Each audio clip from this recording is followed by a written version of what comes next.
Hello and welcome to preparing DNRC's environmental checklist.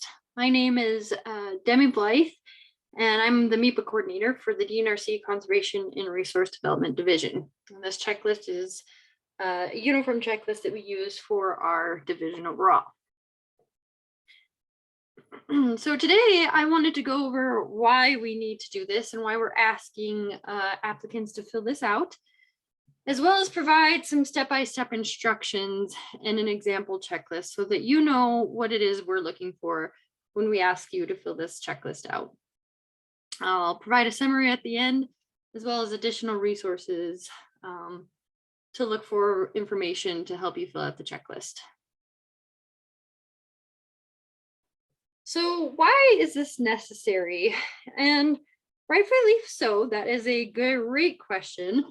And in short, it's because it's state law. DNRC requires compliance with the Montana Environmental Policy Act, MEPA, per state law and associated DNRC administrative rules. So the Montana Code annotated Title 75, Chapter 1, and the administrative rules 36.2.523 under the DNRC.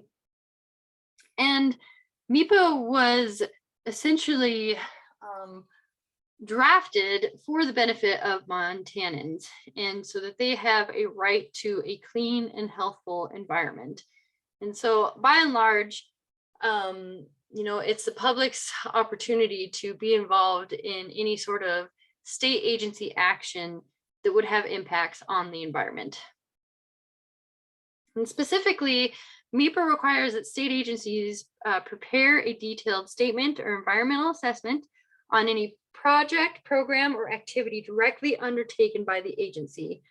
Or in CARD's case, specifically, what I have underlined and bolded over here is any project or activity supported through a contract, grant, subsidy, loan, or other form of funding assistance from the agency. So this is why CARD is subject to MEPA.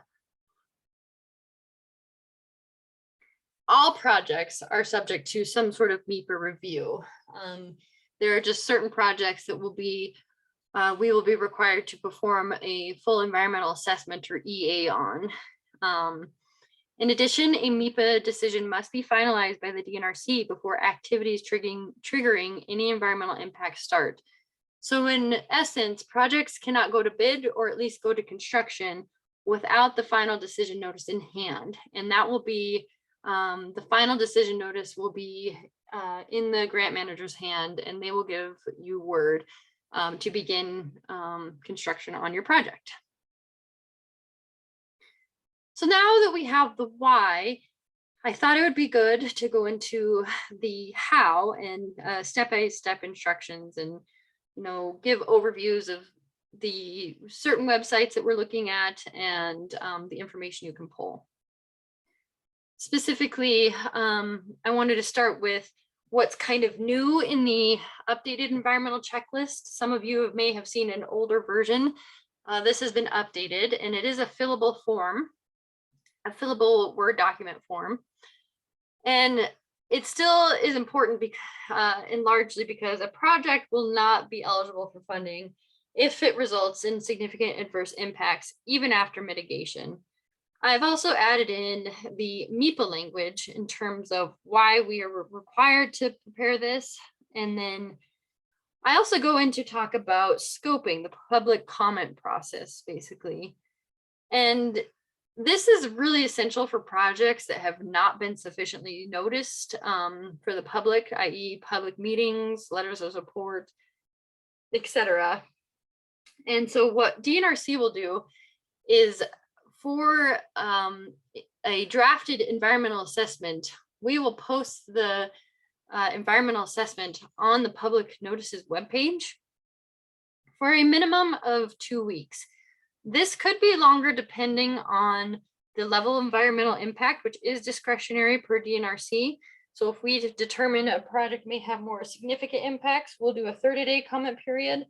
Or if it's a relatively minor project, we will stick with a two-week comment period, public comment period. And on the website, you'll notice once you go to the homepage that there's the green banner And looking across, when you go to the public information and you hover over it, it'll actually hover or click. It'll actually drop down and you'll see the public notices. So you'll click on that and then scroll to your relevant project. And it'll have a hyperlink PDF draft environmental assessment. In addition, the scoping process will largely depend on the scale. So if it is a significant enough and large impact project, the MEPA coordinator will send a scoping notice to the state DNRC statewide email list, and that has a list of interested parties, include tribal nations, other regulatory agencies, any other interested parties. However, for relatively small projects and those that are not sufficiently scoped, what we can do, if it's a small project, say the headgate being put in, or you know, some sort of pipeline that more directly impacts local entities, what we can do is we can provide a scoping letter to the grant manager, who will then provide it to the project recipient. From there, the recipient can either can distribute the letter how they see fit. So they can post it to a local newspaper or their website, or even distribute the letter to maybe more direct adjacent landowners to the project. And so this will be project dependent, and you will be working with the grant manager on this, and they will tell you, you know, distribute to your local newspaper, and we would request a copy of that information, you know, a scan of the newspaper announcement, etc., to be included with your project files. In addition, at the bottom of the letter, it'll have a space for who to send comment to, and the MEPA coordinator will work closely with the grant manager and the project recipient to address any comments that may come forth from the public. In addition, you know, ultimately DNRC retains the ultimate decision-making authority on all MEPA decisions. So if DNRC determines that any of the below environmental checklist is insufficient and we need more information, we will request that before consideration for funding or even disbursement of funds. This is critical to the project overall. So now that we kind of talked about the top section of the checklist, I want to go into what the each specific resource box will look like. So the first step will be the impact code, and this is fairly self-explanatory in determining, you know, it's going to have no impact or it's going to be beneficial or adverse. And keep in mind that it can be considered, you know, it doesn't have to be just one or the other, it can be both. So say it has short-term turbidity impacts because you're digging in a canal, but overall long-term it's helping water quantity and quality by making it's moving it to a pipeline, so there's going to be less erosion in the long term. So a project can be considered both. And then you have the impact type. So direct is it's occurring right then and there as project is being implemented. So, you know, an excavator is digging the pipeline prism, and so you're impacting the soils right then and there. It can be indirect. You know, maybe the recently disturbed area still has some erosive potential with, say, rainfall, and that would create turbidity later on after the project is complete.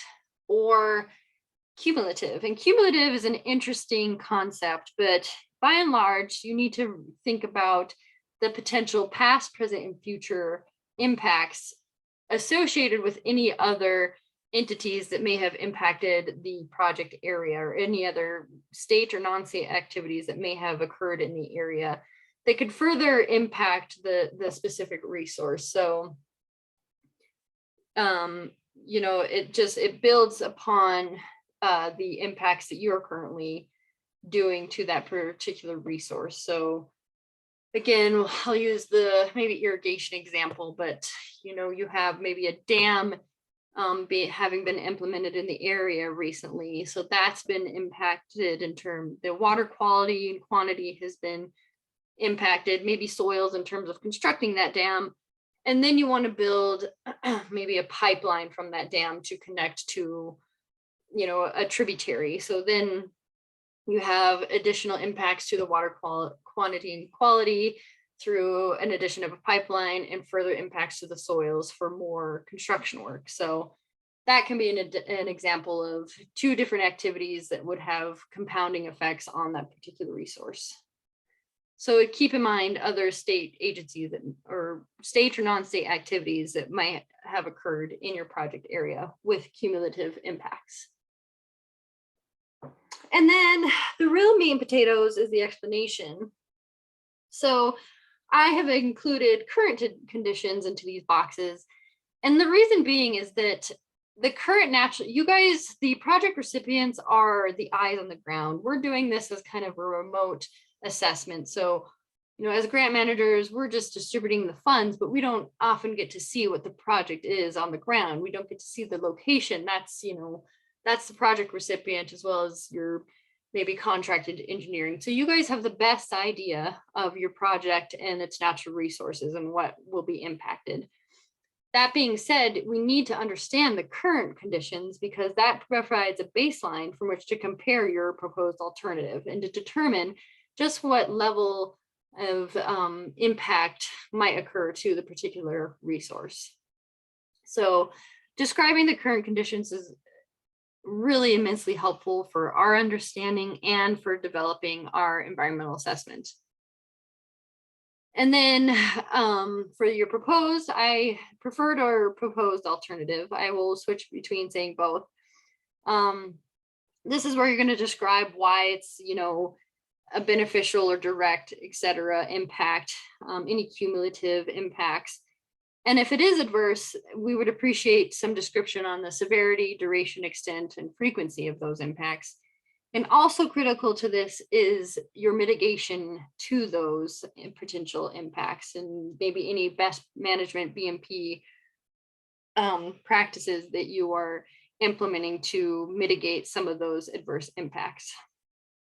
And finally, please identify any required permits that may be necessary in the implementation of your project. We will be following up with you as we draft the EA and seeing, where those are, and we'll need those all, before the close of the project. We'll want a list and maybe copies of all relevant permits. Another reason why we want you to fill out this updated one, environmental checklist, is because we do have a cultural survey acknowledgement box. So it's just, if you come across any sort of cultural or archaeological resources, it just states that you'll cease work and seek out consultation. In addition, many sections of this environmental checklist may require specialized knowledge that we do not necessarily have here at DNRC. So we'd much appreciate if you can contact the relevant agencies. These are the list below of the relevant other regulatory agencies that have jurisdiction over these particular resources. And please submit comment if there's going to be significant impact. So, water quality issues, the Montana Department of Environmental Quality, or floodplains. This link actually gets you to a contact list for your local floodplain administrator for your county or community. And so you can go directly to your floodplain administrator source. Wetlands, if you think there's going to be any potential and you're not in an exempt area for some reason, please contact the Army Corps. And then, unique or endangered or any vegetative or wildlife species of concern, either state or federally listed, please contact the Montana Fish, Wildlife and Park Service or the U.S. Fish, Wildlife and Park Service, or U.S. Fish and Wildlife Service, And then finally, if there are any historic properties or archaeological resources, please contact the Montana State Historic Preservation Office. So now that we've gone over the top of the how to actually fill out each of the boxes, I want to step into an example. and work through the relevant natural resource boxes. I'm using an example that's a Beaver Creek stream restoration project. And so for this, if you could fill out your name and project title as well as your contact information, that way if we have any questions, we can get a hold of you. That would be great. And then let's jump right into it. So the checklist is broken up into two sections, the physical environment and the human environment. And we're going to start with the physical environment. And I believe the first box is the soils and geology. So this example is great. It provides wonderful detail on the current conditions and then also detail on the proposed alternative. And what we've done is provided a list of resources for you to use in filling out this checklist. So in this particular case, jumping to the NRC Web Soil Survey website, if you copy and paste this hyperlink, it should bring you to the relevant page, at which point, say in this example for soil suitability, you would click that green Start WSS button and it will bring you to your survey start page. At which point you can zoom into your location using a variety of different options. Most often you're probably going to be using a latitude or longitude, or even your section, township, or range. Those are probably the most common ones. And from there, you can draw an area of interest or use the section itself and essentially create a soil map. And you'll see these tabs up at the top that has soil map, soil data explorer, download soils data, or the shopping cart. And what this is that there's a lot of different information that you can pull from this soils survey. And it's a great tool for understanding the soils resource. So, soil erosivity, compaction, well drained, is it in prime farmland? There's a lot of different things you can, criteria that you can pull from. Just to show you what is probably the most straightforward is if you go to the shopping cart, you click that, and then you hit this checkout button. And from there, you'll have this get now or your download later, which point you'll say get now and then hit OK. And this is great because it'll download a custom soil resource report. And so you'll have this nice map and you'll see these are the individual soil units. And then if you pick out these soil units and scroll down in your resource, you can go by number and it'll tell you what is the soil type, and then a bunch of different descriptions. And so again, like it says, it's not on prime farmland. It has a lot of different information that you can input into the checklist. And I just wanted to give for your information on number 8 under agricultural production and lands. This is great because you will be able to knock out a couple things by saying, it's prime farmland or it's not. And this is that list of resources at the end. So these are the relevant hyperlinks to choose from when you want to, depending on what box or resource you're investigating. So for air quality, the DEQ has a great, they're updating their website, but they have a fairly straightforward website where you have air, cleanup, energy, mining, water will come to. But for air quality, if you click under air and you drop down to programs, from there you can go in and you can see if there's an open burning restriction, air quality. I've highlighted plan and rule development because if you go into plan and rule development, you can actually drop down and determine if your project area is in a non-attainment area. So this is just stating that there's the big cities in Montana has certain particulate matter attainment information. And so Laurel and East Helena is non-attainment for sulfur dioxide, and just relevant information to input depending on where your project is located. And so is a great resource for looking up your air quality and what sorts of impacts you may have to it. The next major section is your water resources. So there's surface water, groundwater, and water quality. And again, using the Beaver Creek restoration, there's a great description of, it's 303D listed by the DEQ. In some cases, it's saying what the watershed is, and then depending on what your project is targeting, these will be important for directing what sorts of information you put in here. So for one example, one option is the USGS Stream Stats application. And this is again in that list of resources. So if you access this application, what you can do is for any tributary that does not have it's not on a major river that is gauged by the USGS, you can actually go in and you can find your area of interest. So, you'll go over here once you click into it, and you'll select Montana, and then you'll zoom in to identify a study area. So if you know roughly where your watershed is at, you can zoom all the way into it, and then from there, so in this instance, we have Beaver Creek.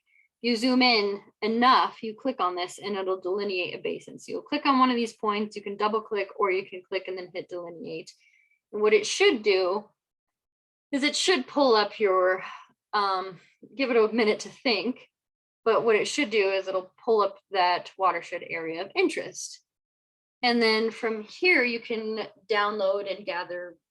It's a nice way to get a nice summary of relevant water information. So you can download the basin and then also choose different parameters of interest. So first, after your basin is delineated, you'll select scenarios. And in this case, I have annual flow statistics, but again, this is going to be dependent on your project. And if you have questions with this, please contact us and we will help you work through this. But with projects, it's, if you're going to have a project that will be more impactful to say water quantity, you might want to consider parameters that will show how those will be impacted. So maybe it's going to take more water, or it's going to preserve water. So maybe you want to look at the low flow statistics or your annual flow statistics, and you can see how that changes, or monthly, or even seasonal. Maybe you're interested in how it's going to be affected in the irrigation season. Lots of different options. And again, it's going to be project specific on what you're actually focusing on. If you need help with this, again, please don't hesitate to reach out. So after you've selected a scenario, you can hit continue, and essentially this will download a report. And from here, it has this download button over here, and that'll download shape files that you can use in ArcGIS, or you can use the print, and it'll actually print a PDF report of this relevant information. And here, these are some of the parameters I chose, but contributing drainage area. You can even choose your mean annual precipitation. And then in this example, I chose the median and mean annual flow for Beaver Creek. So this value tells me that it's a relatively small tributary. Another option is the actual National Water Dashboard. And this is really useful if you're going to be impacting maybe a nearby larger river watershed, because most of the major rivers in Montana are gauged by the USGS. And from here, it's kind of a click and play around. You can, I chose the Missouri River. So Beaver Creek is a tributary to the Missouri River. And so I chose that USGS stream gauging station. It gives me the discharge this was the current time that I accessed it. So it gave me a range from October 7th to the 15th.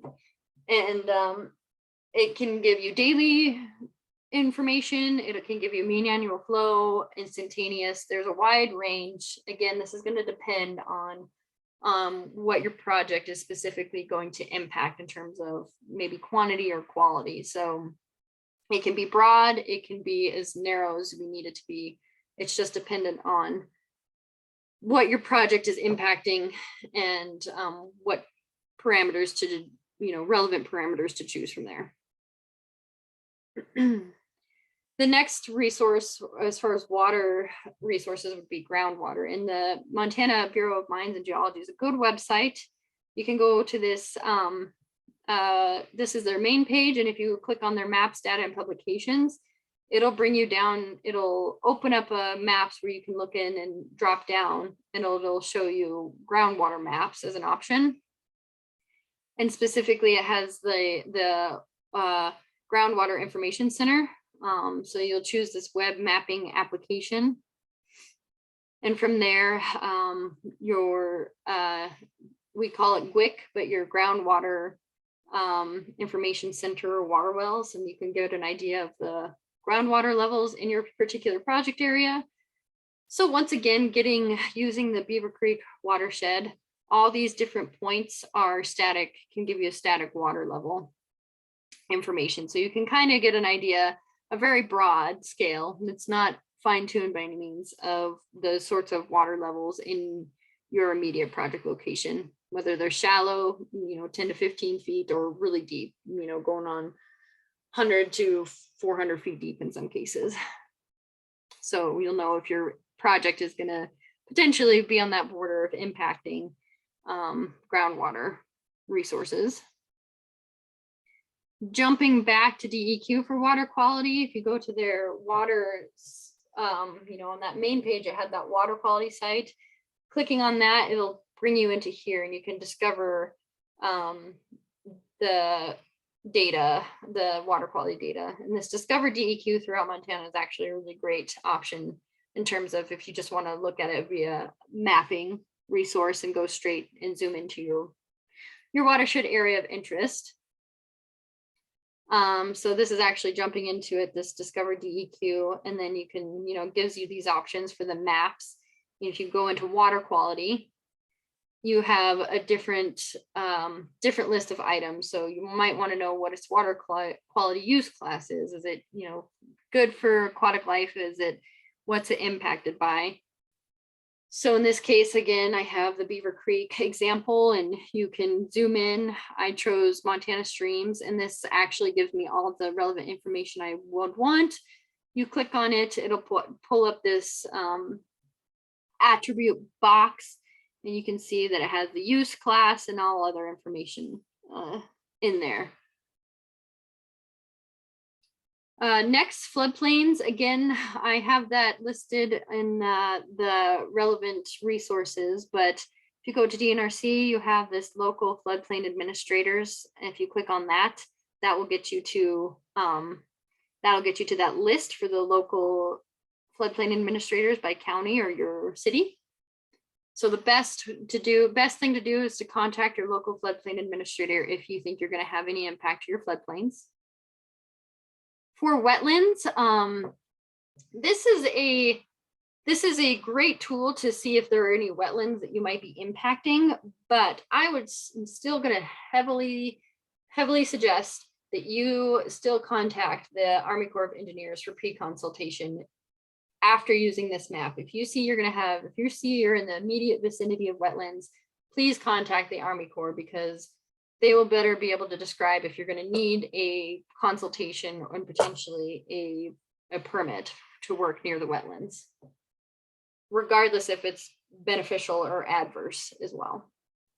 And so with this, I have this hyperlink or URL in the resources. You open it up, and then down here you hit clicking on these map icons below, specifically either or, I believe, and you click on these map icons in the number 3 box, which will bring you to the mapper itself.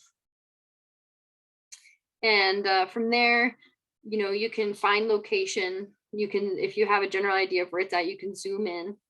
And then once you're zoomed in sufficiently, you can actually hit print. And and or you can zoom in even further and actually, click on these different classifications and say, okay, there's emergent wetlands in the area, etc. But it's a really handy and easy to use tool to understand if there's any wetlands in your project area. For fish, wildlife, vegetation, unique, endangered, critical habitats, the Montana Natural Heritage Program is a good place for many items, because what's nice about this is that they will list, if it's a threatened species, both federally and state. So I like to use this as your initial tool, and then from there you can go to the Fish, Wildlife and Service website and get more specific details, or you can just at least generate a report of the animal species of concern for your project. And so that's where this is the main page.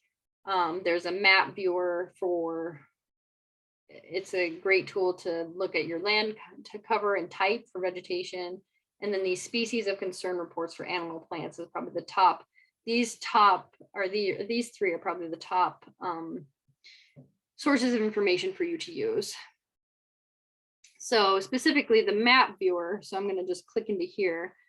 This map viewer will pop open and you can look at the ecological information. So land cover, that'll give you vegetation type, and you can download a report for that. It'll, similar to the soil survey, it'll walk you through, your area of interest. You can do it by section, you can do it by latitude, longitude, you can draw it yourself. And then it'll give you that percentage of what sorts of land covers are in there, and you can download the report. Same with land management and the wetland, another potential tool for your wetland and riparian information. And then these are the species of concern reports. So I'm just going to jump back up here, but if you click into these, this is the page it'll bring you to. And here, if you go drop down statewide, this will actually give you a way to filter your results. So you can filter by your township and section, your city, your state. That gives you options. And once you hit submit, it'll filter it. So then specifically, say in your county, you have, say, 39 species of concern for animals. So, you can you can put that into your checklist and then attach the report at the end. Fish, Wildlife and Service, this is also a really easy tool to use, but you can search by your state and your county, and it'll run a report for you for any relevant species in the immediate project area. And then this is also a good tool that if you are going to be within any endangered or threatened species areas, that you might need to get a hold of Fish, Wildlife local or regional offices in Montana and have them provide comment. One thing that we have for DNRC is the Montana sage grouse habitat map. And this is really nice, because if you find, say, in that Montana Heritage Program website that sage grouse occur in your area or in your county, then you can from there you can move to the sage grouse map. And again, this URL is provided. And this is a great mapping tool. You can zoom into your area of interest. It has different layers to choose from. And you can actually see if your project is going to be within it's either in a general habitat or it's in a crucial habitat. And from there, you will actually work with the sage grouse habitat program for a consultation. So you can submit a project application for consultation, and they will tell you what to do from there. Fish, Wildlife and Parks, they've updated their website, and they have a plethora of maps to choose from. So if you go to their homepage, you click on this maps. This is great for seeing any habitat core areas, recreation access.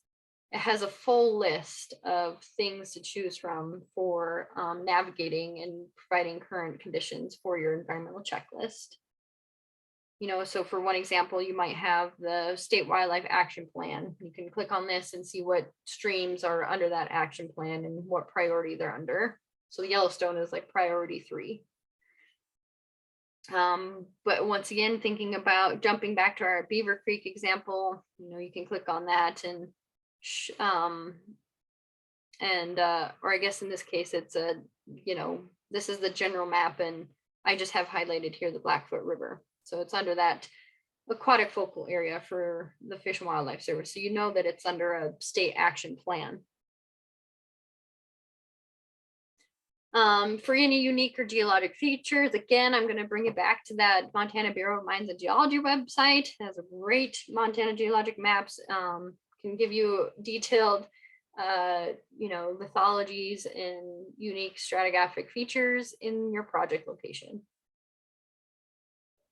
That's kind of the high points of the physical environment section. There, if you have any more specific questions or need help walking through any of those other sections, please let us know and we will work through those sections with you. But those are some of the heavy hitting sections for that part of the checklist.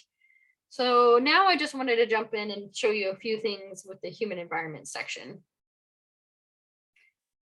And these ones are also, it's going to be dependent on the eyes on the ground. So visual quality and nuisances, you as the project recipient are going to understand better what the current conditions are in terms of, you're going to have maybe some minor impacts to, this is a good one because, it might have some impacts to the area in terms of it being near a railroad line, and then they're going to have construction activity in their area or nuisances. This particular example, it doesn't have any dwelling structures and no immediate residents, so it shouldn't have any impact to the nuisances or anything in the area.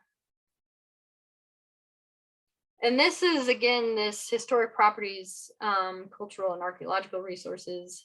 If you have any suspect, we hope that you have reached out to SHPO and, or the Montana State Historic Preservation Society to see if there's any potential impact to those. And this is, again, at the end of the checklist. So this is that box I was talking about in the beginning, where we need you to check that box if you don't think that there's any, but if you come across anything, that you will cease work. For the demographic, housing, and income patterns, the one good website and resource for this is actually the Census and Economic Information Center, the Montana website, and this will hit all three of those sections and can give you more specific details on the housing. For it unfortunately only goes to county or large cities for Montana, but county, you can still get an idea of how your project areas might impact population, if it does at all. The housing trend, it gives you really interactive bar charts, and you can select your county again for this and get an idea of your housing trend and total housing units. And also another useful tool is the median income, so you can see maybe what sorts of income patterns are currently in your particular project area, and then how your project may benefit or diminish the income area for your project. Again, this is just this is an example from this Deer Lodge Milwaukee Roundhouse remediation project. In this particular example, there's no dwellings on the project. It has the population estimate. They use the census.gov quick facts. That's another resource also listed at the end of the document if you want to use that, and you can do it by county as well. Again, this is just a good example from which to look for, this is what we're looking for when we want you to fill out this checklist. Businesses and residences, they, still pulled a lot of information from that census.gov quick facts information page. So feel free to use that and, reference this PDF. We have this presentation in PDF, so you can you can view the this example as needed.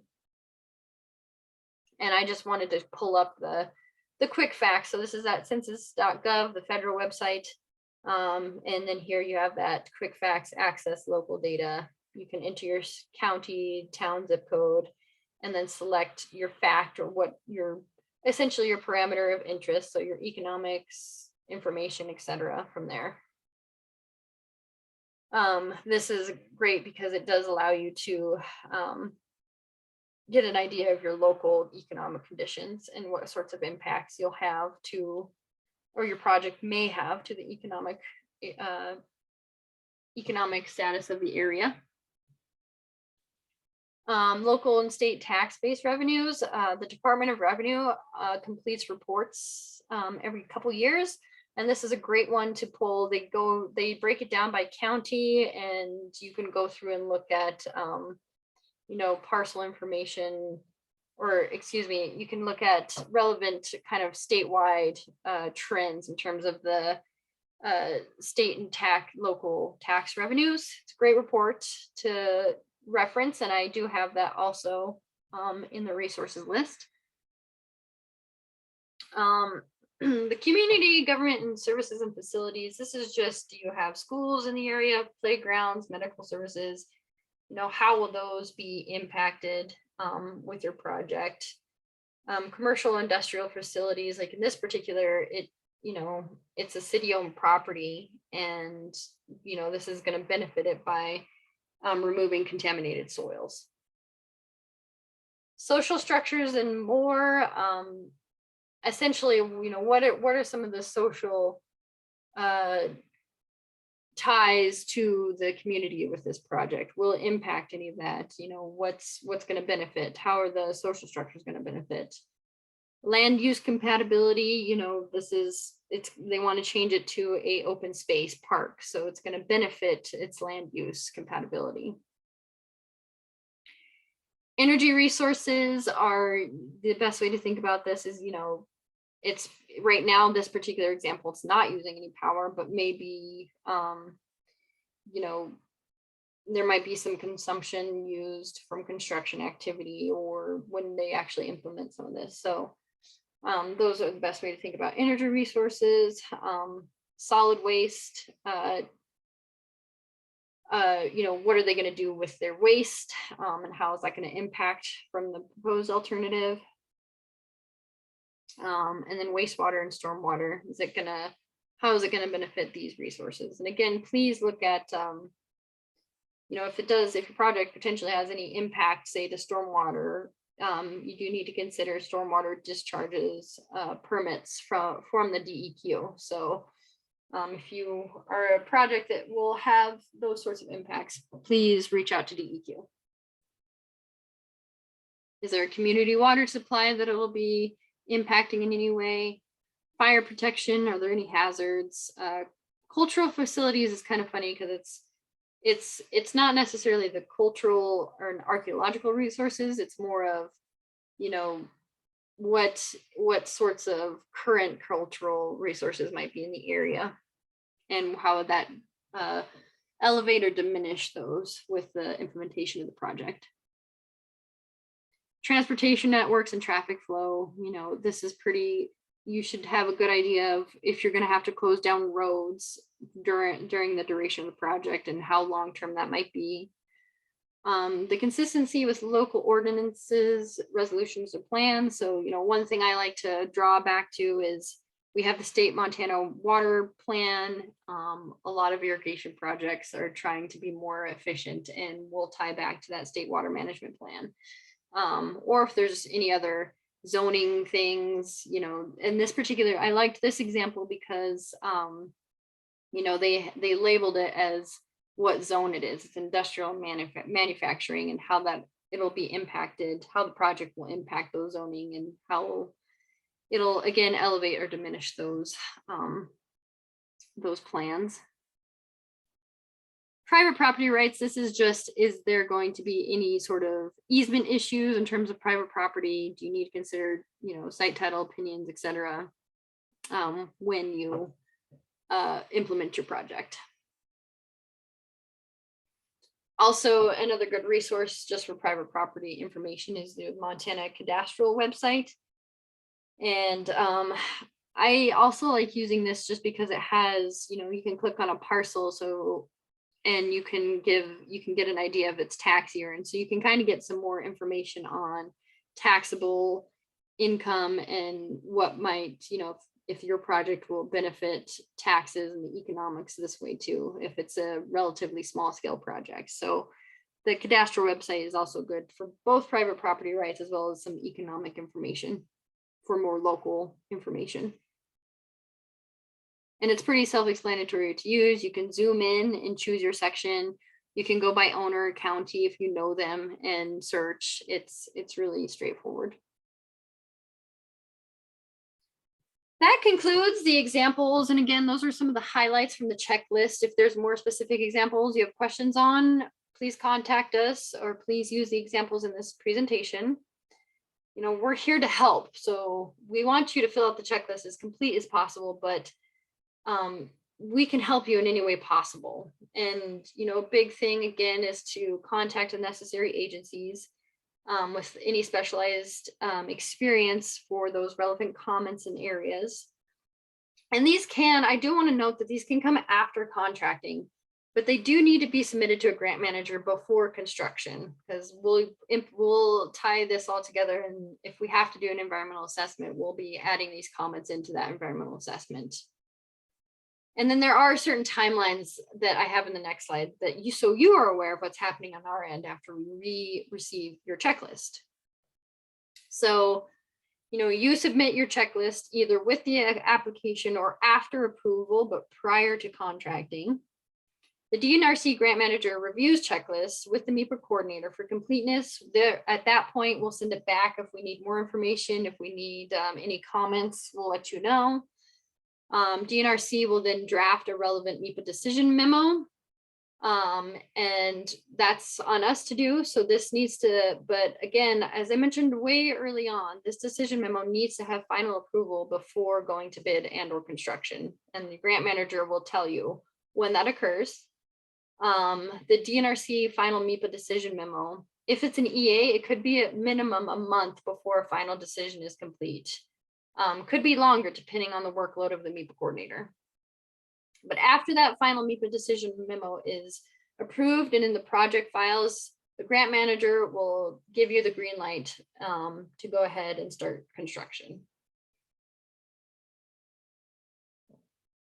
And again, kind of going back to the necessary permits. So if applicable, some items to consider will be required for reimbursement. So if you have anything dealing with changes of use in your water right or location, we'll need a proof of that. We'll need to make sure that you work with the correct water rights regional office, Department of Transportation encroachment permits, any easements that you need to gain site title opinion, DEQ specific permits. So if you're going to have any sort of turbidity, 310, 318 authorization, stormwater discharge, etc., we'll need those.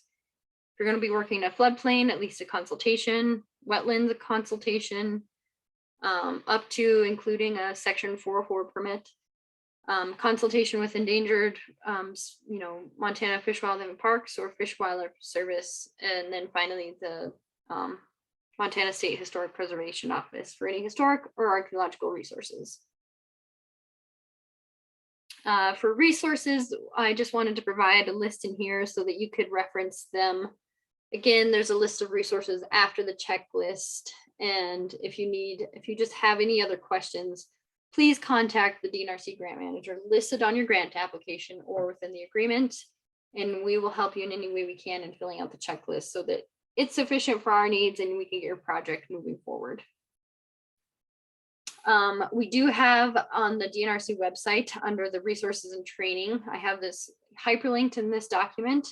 You'll find the Beaver Creek environmental checklist example, an environmental assessment example, as well as the recordings to this tutorial. I want to thank you for your time, and I really hope that this helps in filling out your checklist. And do not hesitate to contact me with any questions. I am here and happy to help you with any questions you may have. Thanks, and we look forward to working with you.